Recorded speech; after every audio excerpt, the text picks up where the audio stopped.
नमस्कार दोस्तों, average viewers पे आपका बहुत बहुत स्वागत है। दोस्तों, आपको मालूम होगा कि एसएससी एमटीएस का जो है एग्जामिनेशन के डेट जो अनाउंस हो चुके हैं, जो कि 5 अक्टूबर से लेकर 20 अक्टूबर से तक हैं एग्जामिनेशन। तो बचे हुए अब 50 दिनों में, जो 50 दिन लगभग 50-55 दिन बचे हुए हैं, बचे हुए इन 50 दिनों में आपको क्या क्या चीज़ें करनी चाहिए, क्या क्या चीज़ें नहीं करनी चाहिए, आज हम लोग उसके बारे में डिस्कस करने वाले हैं। तो सबसे पहले, अभी आपके पास 50 दिन है, तो 50 दिन ऐसा नहीं है कि कम होते, 50 दिन बहुत होते हैं। आपको अब ये नहीं बोलेंगे कि जो नए सिरे से तैयारी कर रहे हैं उनके लिए बहुत दिन है, नहीं। जो तैयारी कुछ दिनों से अपनी तैयारी को कंटिन्यू रखे हुए हैं और वो अभी CHSL की एग्ज़ाम चल रही है, CHSL हो सकता है कि दिए होंगे, हो सकता है कि उनका CGL भी हो, उसको भी देने वाले होंगे वो लोग। तो जो CHSL और CGL देने वाले जो अभी देंगे, या कम से कम CHSL देंगे, उनके लिए तो MTS में काफ़ी बेनिफिट होने वाली है, क्योंकि उनको एक पैटर्न पता चलेगा कि SSC कैसे क्वेश्चंस पूछते हैं या SSC में कैसे क्वेश्चंस आते हैं, किस तरीके का क्वेश्चन मैथ्स में होता है, किस तरीके का क्वेश्चन रीजनिंग में होता है, किस तरीके का क्वेश्चन इंग्लिश में होता है।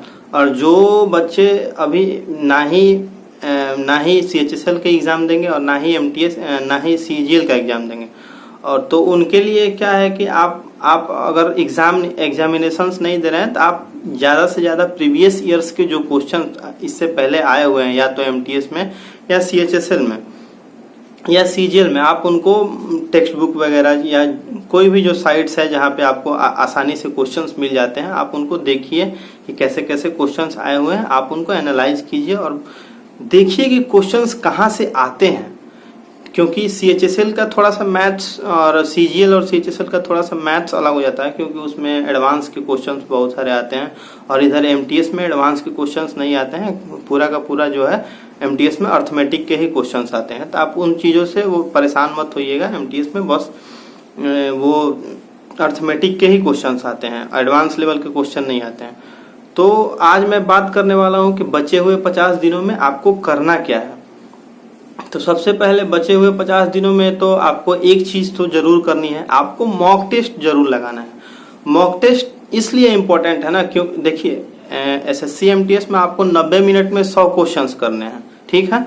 तो 90 मिनट में 100 क्वेश्चंस करना नॉट ए बिग डील, ये बहुत बड़ी बात नहीं होती है। वही CGL और CHSL में आपको 60 मिनट में 100 क्वेश्चंस करने होते हैं, और उससे अच्छे लेवल के क्वेश्चंस करने होते हैं।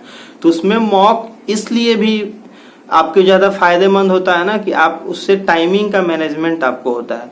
लेकिन SSC MTS की परीक्षा देने के लिए आपको टाइम मैनेजमेंट पे बहुत ज़्यादा ध्यान नहीं देना है, आपको मैक्सिमम नंबर लाने हैं।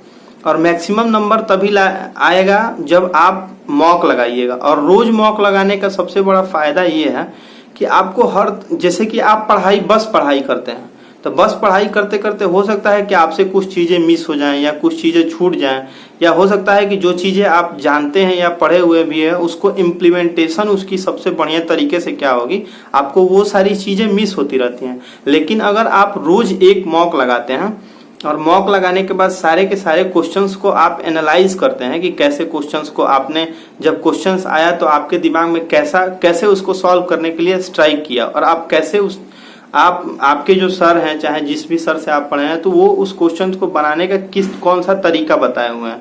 तो रोज मॉक लगाने का सबसे बड़ा फायदा होगा कि आपको ये पता चलेगा कि जो हम पढ़े हैं वो वाला अप्रोच क्या था, और जो हम अभी टेस्ट में जो जैसे क्वेश्चन हम अपना सॉल्व कर रहे हैं उसमें मेरा अप्रोच क्या रह रहा है। अगर दोनों सेम है तो ठीक है, अगर नहीं तो थोड़ा बहुत इधर उधर है, तो आप रोज प्रैक्टिस करते जाइएगा। और अब जिस भी सेक्शन में आपको मॉक लगाते समय दिक्कत हो रही होगी, आप उसको बढ़िया से एनालाइज करके, आपके जिससे भी पढ़े हैं उसको फिर से रिवाइज करके, फिर से उसको अच्छे से उस चैप्टर्स के कुछ क्वेश्चंस बना के और उसको उस तरीके को इम्प्लीमेंट कीजिएगा अपने मॉक टेस्ट में।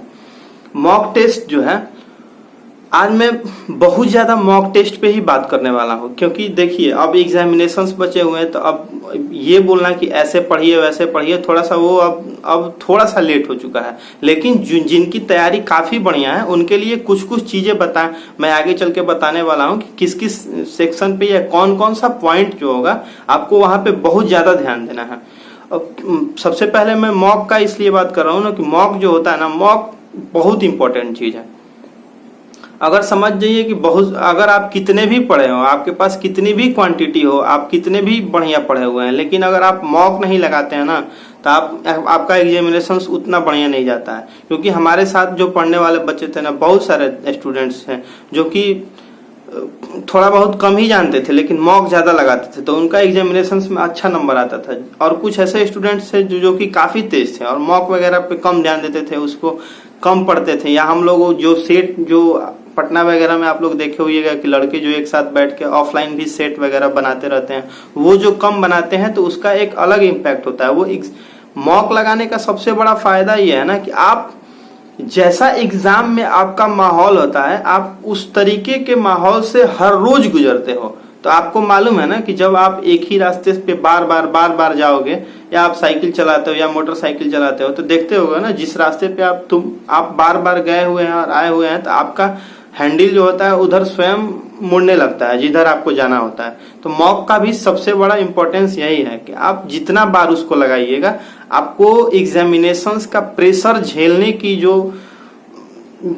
झेलने का जो ना क्षमता है, जो आपको विकसित हो जाए, डेवलप्ड होते जाएगा। आप जितना ज्यादा मॉक लगाइएगा ना, आपको एग्जामिनेशंस में जब आप जाइएगा, बैठिएगा, तो उतना ज्यादा रिलैक्स होकर आप अपने एग्जामिनेशंस में बैठिएगा और आप अपना एग्जामिनेशंस दीजिएगा। और कम मॉक लगाइएगा। मॉक लगाने का सबसे एक तरीका ये भी है कि क्या होता है ना कि कभी कभार एग्जामिनेशंस में या मॉक लगाते समय ही कोई ऐसा क्वेश्चन आता है जिसको आप बनाए हैं, लेकिन मॉक में आपका वो क्वेश्चन बन नहीं रहा है या वो चीजें आपको स्ट्राइक नहीं कर रही हैं, तो वह आप उसको, क्या होता है ना कि डायरेक्ट आप एग्जाम में कीजिएगा तो वैसे ही होगा, तो आपका पूरा का पूरा टाइम जो है ना लॉस कर जाएगा। अब वैसे आप एक बार दो बार वैसी गलती आप मॉक में करते हैं तो आपको लगेगा कि नहीं भाई, ये वाला क्वेश्चन जो था ठीक है, वो क्वेश्चन बनाइए या अलग क्वेश्चन बनाइए, देगा तो आपको 2 ही नंबर। तो इन सब चीजों पे ध्यान देना है कि अगर कोई क्वेश्चन आपको स्टक कर गया तो आप उसको छोड़ के आगे बढ़िए, छोड़िए। फिर आप जब उस मॉक खत्म होगा तो उसको देखिए, अच्छे तरीके से बनाइए, और फिर वो अगले मॉक में उसको क्वेश्चन अगर वैसा आता है तो बनाने का प्रयास कीजिए। तो यही सब सारी चीजें जो है ना कि आपको मॉक लगाने से आपको आएंगी कि क्या क्या करना है, कैसे करना है, कौन से क्वेश्चन अगर हमको स्टक करते हैं तो उनको छोड़ के आगे बढ़ना है। और उसके बाद आप जब मॉक लगाइएगा तो आपको हर दिन अलग अलग क्वेश्चंस मिलेगा, तो आपको पता चलेगा कि कौन से सेक्शन में आपसे कौन सी चीजें छूट रही हैं, नहीं छूट रही हैं। तो ये हो गया मॉक का इम्पोर्टेंस। मॉक का पूरा मैंने आपको इम्पोर्टेंस, चूंकि जितने भी बच्चे जो हैं एसएससी एमटीएस देंगे तो उनके रीजनिंग और मैथ्स के जो सेक्शंस होते हैं वो लगभग सबके बढ़िया ही होते हैं। मैथ्स और रीजनिंग के क्वेश्चंस उतने हार्ड भी नहीं आते हैं, जिसके चलते सारे के सारे स्टूडेंट्स जो है पूरा का पूरा क्वेश्चंस उसमें मैक्सिमम क्वेश्चन सॉल्व कर लेते हैं। सबसे जो वाइटल रोल जो प्ले करता है ना, 2 सब्जेक्ट करता है, उसमें सबसे पहले आ गया इंग्लिश और तब जाके जीके। तो सबसे पहले हम लोग इंग्लिश के बारे में बात करेंगे। इंग्लिश जो भी आपके पास 50 दिन बचा हुआ है उसमें आप इंग्लिश के सिर्फ प्रीवियस ईयर क्वेश्चन को सॉल्व कीजिए। और प्रीवियस ईयर क्वेश्चन को सॉल्व करने का सबसे बढ़िया तरीका जो भी है इंग्लिश का ना, आप बहुत सारे स्टूडेंट जो है आजकल पीडीएफ के पीछे भागते हैं। पीडीएफ के पीछे नहीं भागना है आपको। आप प्रीवियस ईयर की इंग्लिश की बुक लीजिए, या तो एमबी पब्लिकेशन के लिए लीजिए या आप किरण पब्लिकेशन के लिए लीजिए, और आप पूरा का पूरा इंग्लिश का जो प्रीवियस ईयर का क्वेश्चन है ना उसको बनाइए, बार बार बनाइए। चाहे कॉमन एरर हो, चाहे पैसेज हो, या चाहे फिलअप हो, या क्लोज टेस्ट हो, मिसिंग जो जितने भी वो मिसस्पेल्ड वर्ड होते हैं, सिनोनिम्स एंटोनिम्स होते हैं, मिसस्पेल्ड वर्ड को आपको याद नहीं करना है। मिसस्पेल्ड वर्ड को आपको सही करने का सबसे बढ़िया जो तरीका है ना, मैं आपको बता रहा हूँ। कभी भी मिसस्पेल्ड वर्ड को आप याद करने की कोशिश मत कीजिएगा, कि उतने सारे वर्ड्स आप याद नहीं कर पाइएगा। इंग्लिश का मिसस्पेल्ड वर्ड का सबसे बढ़िया जो तरीका है आपका, आप जितना से ज्यादा हो सके ना, जितनी बार प्रीवियस ईयर्स के क्वेश्चंस आए हुए हैं मिसस्पेल्ड के, सबको एक बार पढ़िए। याद बिल्कुल नहीं करना है, उसको बार बार पढ़ना है। ठीक, सिनोनिम्स एंटोनिम्स के जितने भी आपको प्रीवियस ईयर्स के क्वेश्चंस आए हुए हैं, आपको उनको बार बार पढ़ने हैं, रटना नहीं है। जितना बार पढ़िएगा ना, आपको एग्जामिनेशंस में जब वो क्वेश्चंस आते हैं तो आप ऑप्शन को देख के आप पता चल जाएगा कि आपको कौन सा आंसर जो है टिक करना है। पैसेज के लिए आप प्रीवियस ईयर का ही पैसेज आप देखिए, जितना हो सके उसको पढ़िए और उसको प्रीवियस ईयर का क्वेश्चन ही बनाने का प्रयास कीजिए। उसके बाद वन वर्ड सब्स्टिट्यूशन के लिए भी वही है, प्रीवियस ईयर्स का पूरा क्वेश्चन याद कीजिए। फ्रेजल के भी, फ्रेजल वर्ब के लिए भी वही है। सबसे ज्यादा जो है लड़के जो है स्टक करते हैं सेंटेंस इंप्रूवमेंट में और कॉमन एरर में।